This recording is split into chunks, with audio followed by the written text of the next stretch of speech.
तर मनसे अध्यक्ष राज ठाकरे यांनी मुख्यमंत्री देवेंद्र फडणवीसांना पत्र लिहिलंय। महाराष्ट्रामध्ये लहान मुलं पळवण्याचं ती बेपत्ता होण्याचं प्रमाण वाढत असल्याबद्दल त्यांनी चिंता व्यक्त केली आहे। असं असतानाच सरकार नेमकं काय कारवाई करतंय असा सवालही राज ठाकरेंनी विचारला।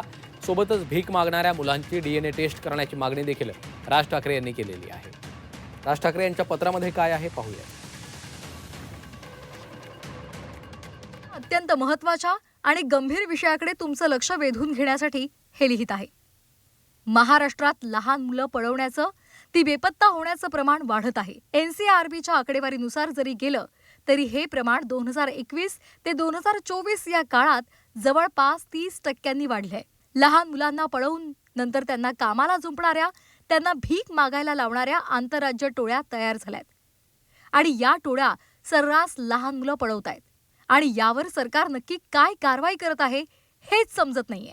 आज या राज्यात लहान मुलं पळवली जात आहेत, तरुण मुली पळवल्या जात आहेत, महाराष्ट्रातल्या जमिनी पळवल्या जात आहेत। यावर विधिमंडळात चर्चा व्हावी, त्यावर एकमुखानं काही पावलं उचलायला प्रशासनाला भाग पाडावं असं सत्ताधारी आणि विरोधी पक्षांना वाटत नाही का?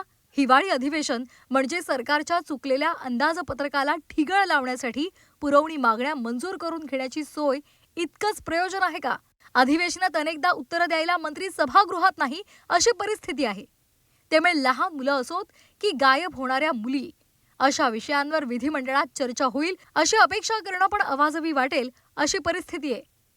असो, आज राज्याचे मुख्यमंत्री आणि गृहमंत्री या नात्यानं तुम्ही लक्ष घालून फक्त अधिवेशनात यावर चर्चा घडवून आणून नव्हे तर काहीतरी ठोस कृती करावी ही महाराष्ट्राची तुमच्याकडून अपेक्षा आहे।